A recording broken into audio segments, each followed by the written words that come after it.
Morning, there we have it. So it's 5:54 a.m. on a Monday morning and we're back. So it's been a really good weekend. We've had 20 orders leaving DM Collectors Lounge and there's been like some really exciting collectibles, so it's been difficult to decide three of my favourites. So instead, today I could show you like so much more, but I'm just going to show you four of my favourite collectibles leaving the store, and then at the end I'll also show you everything else that I sold, like just like going through it while it's packed. But yeah, let's get into it.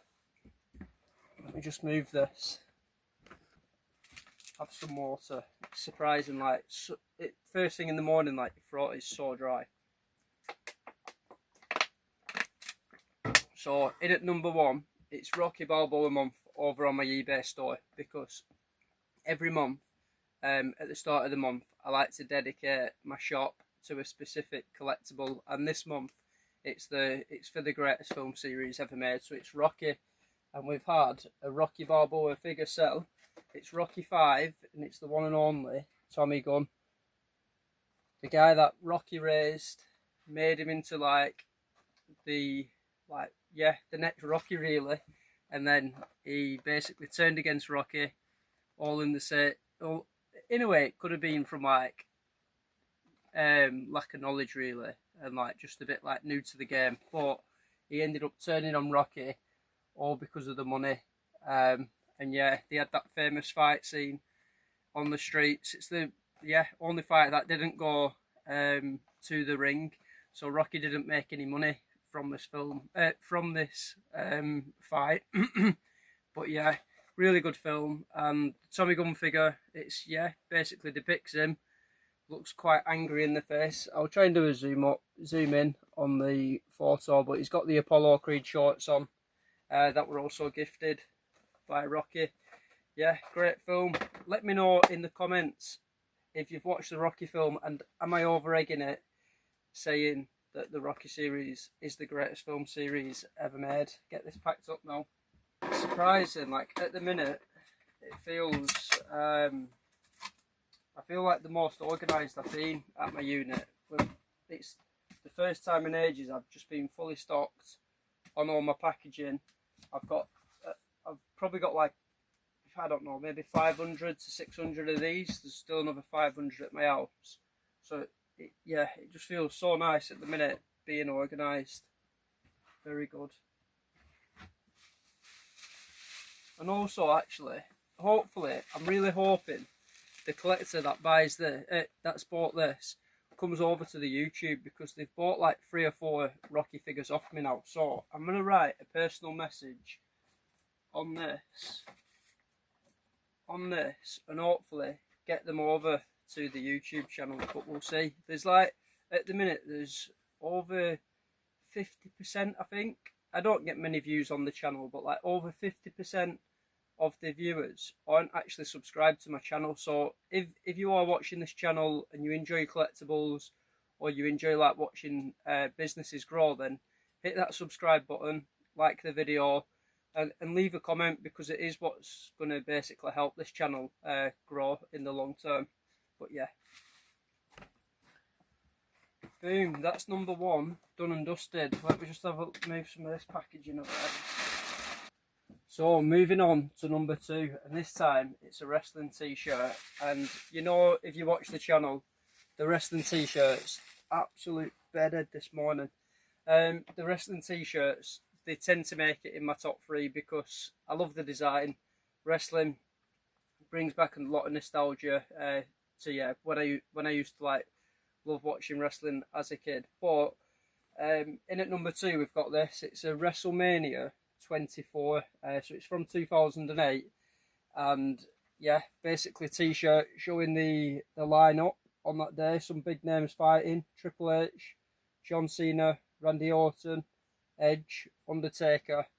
But then you've got the absolute showstopper on the front, so it's Floyd Mayweather Jr. v The Big Show. And yeah, like, I love the shirt because it basically captures just how big like wrestling has become, and not only that, but also how it sets don't really know the word for it at this time, but like it basically is, what would I call it? Let me have a think.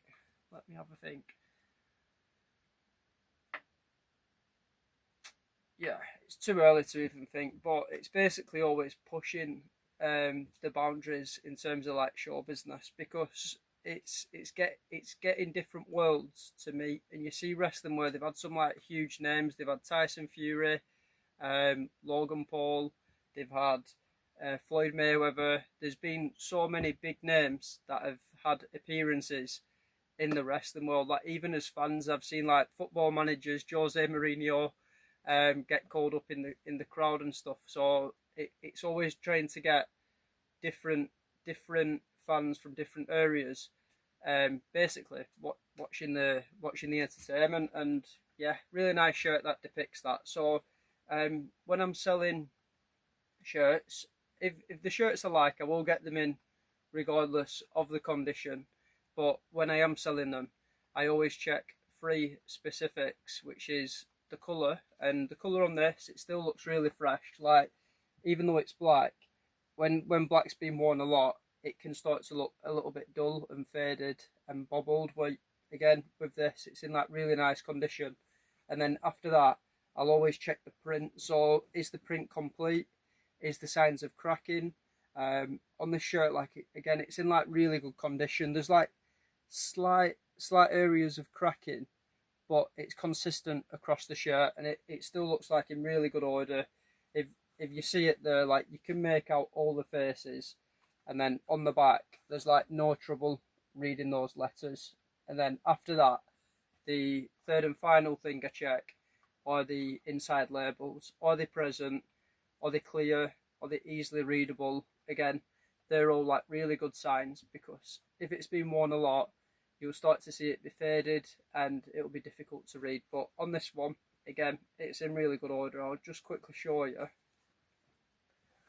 So you can see there, like it's still really clear, and then inside the other inside label, both really clear. And then without, obviously it goes without saying, but I'll always put the pit to pit and the length measurements on my photos and in the description, just because it then gives collectors, that's up to them if the shirt is the right fit for them. Maybe they're buying it to wear it or collect it and they need a specific size, but that's up to them to decide, because yeah, sizing can always change. Like an extra large might be different in a Nike compared to a wrestling t-shirt, and then a Nike from 2005 could be a different fit to a Nike made in 2025. So always try and include those four things, but the first three, the colour, inside labels and print, they're like the three keys to me. But yeah, get this packed up and sent on to them now.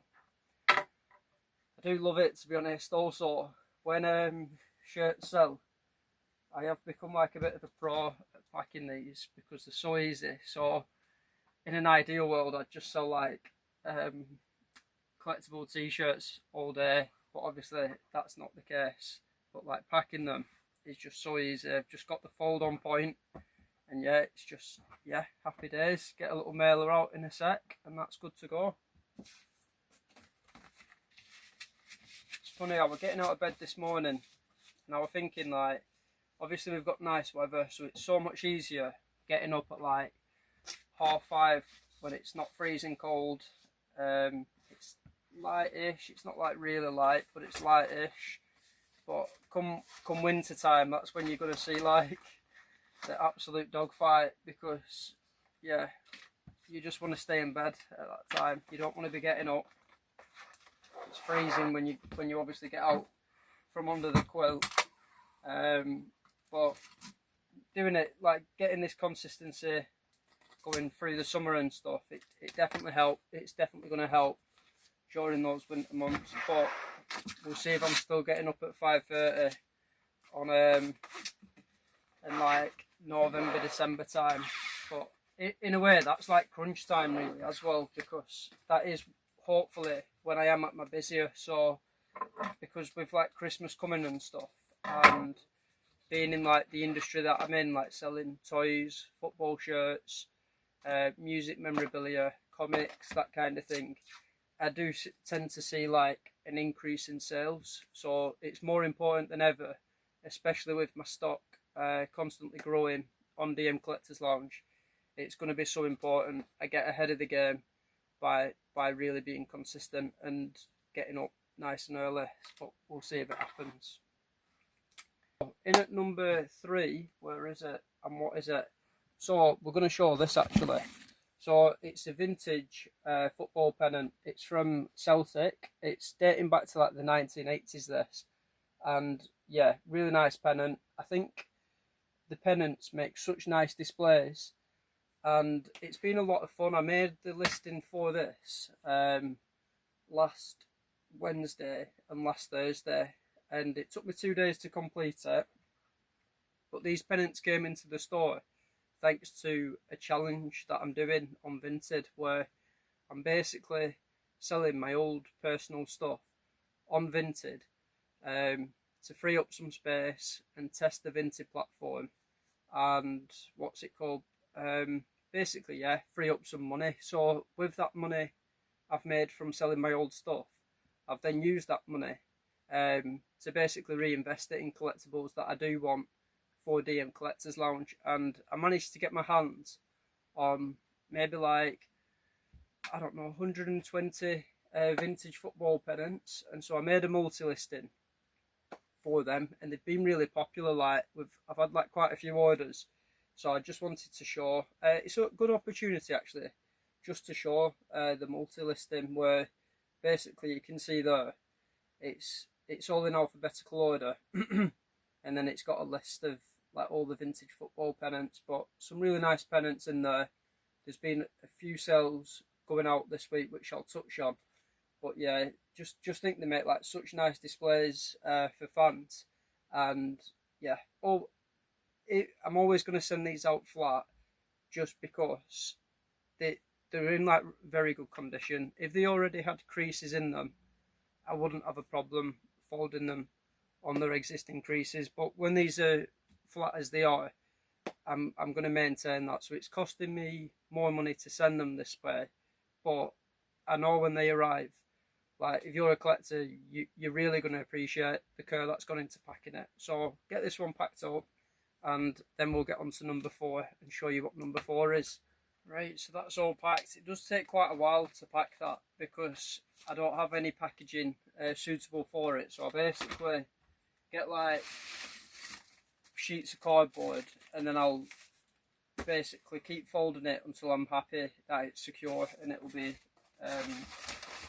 arrived to the collector in really good condition. It's right on the limit of nearly being a medium parcel, costing me like £5 or £6 to send that, but it's just makes it as a small parcel.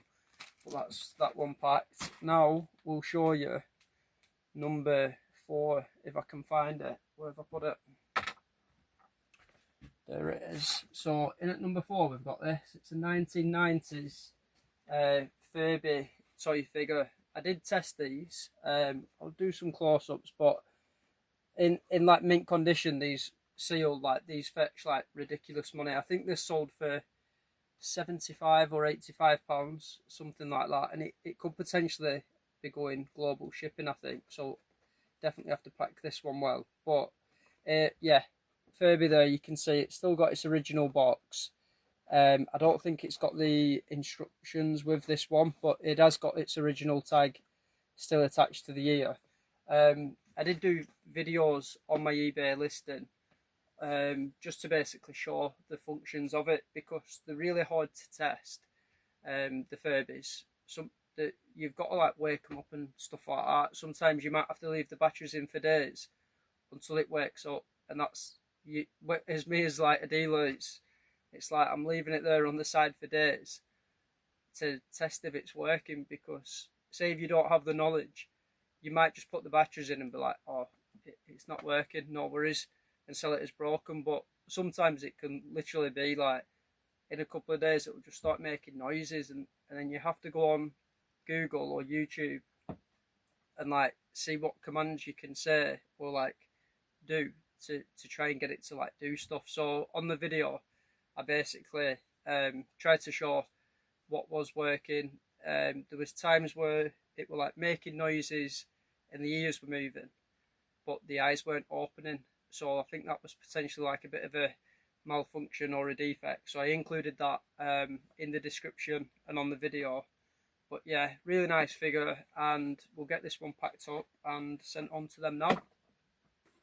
It's not the best packing, that. Oh no. It's like right on. It's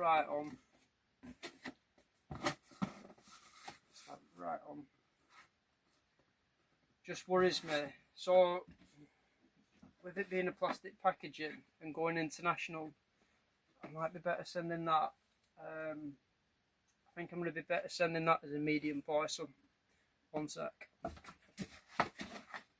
This is definitely a beauty though of when you're buying off a business, because like say sometimes if you buy from a private seller, and fair play, like it is hard for them to, they might not have the packaging that I have around here, so they might have had to risk that, put it in a smaller box, and that's when it ends up like arriving to the customer damaged, and then it's just basically that money you've spent on that, it's all gone.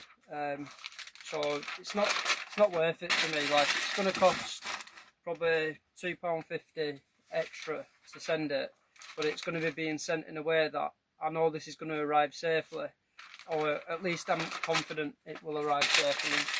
There's always a possibility stuff can go wrong, but we just need to try and minimise that risk, don't we?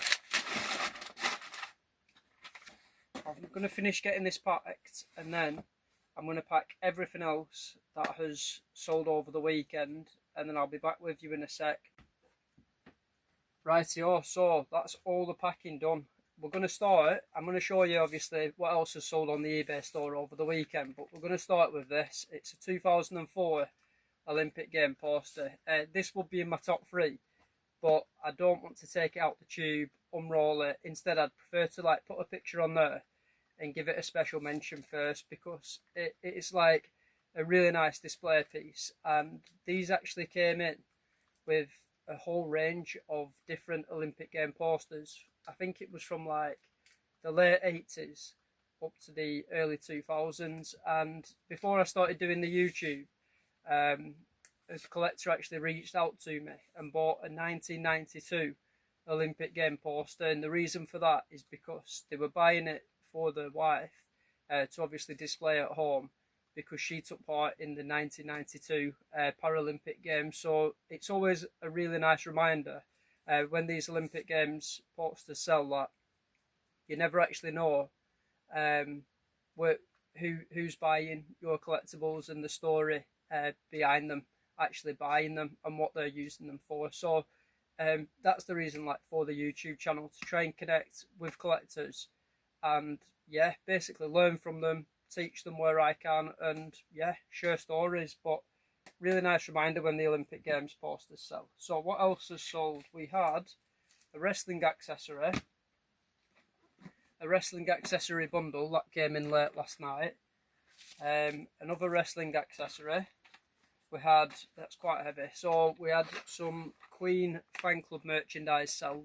That this consisted of like fan club merchandise, from like letters, leaflets, pamphlets, that kind of thing. Just have some water.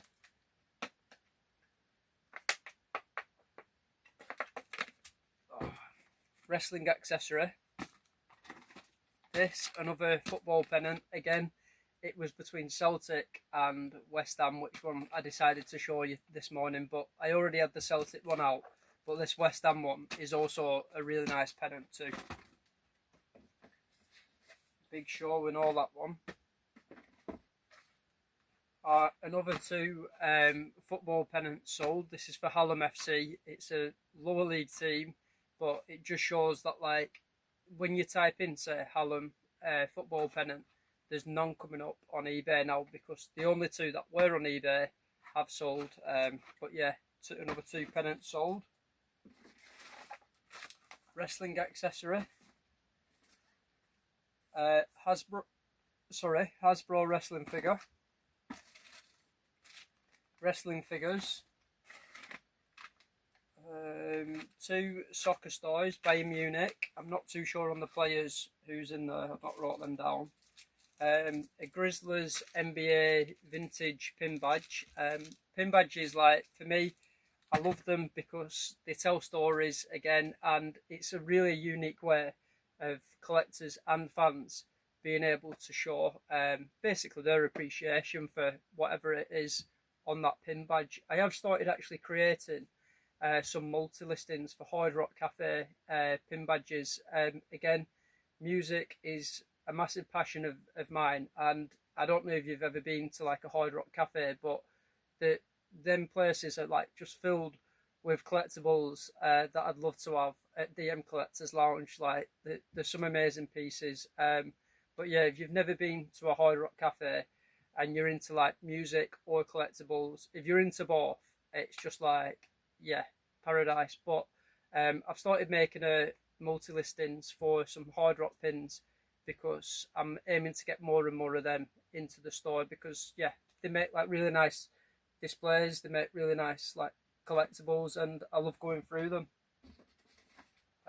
What else? So we had another football pennant sell. This time it's Port Vale, and something that's really nice about these pennants selling is it's quite common that they're going like to the places that they're related to, so it's clearly fans buying them and they're going to have these as displays, which is nice. And then we finish with this, which is an AC/DC t-shirt. Again, really nice t-shirt and makes for a really nice collectible, and I'm sure that's going to be enjoyed by a fan. So yeah, massive bundle of not a bundle, a massive order this weekend going out. So happy days. Yeah, in the comments, let me know like what's your favourite collectible to leave the store. I've still got vinted to pack. Don't think I'll do a vinted video tonight at 8 p.m. I'll just save it for tomorrow and Wednesday, and then do one on Friday, just so I can basically get up to date in other areas. But as always, yeah, thanks for watching. Hit that subscribe and see you in a bit.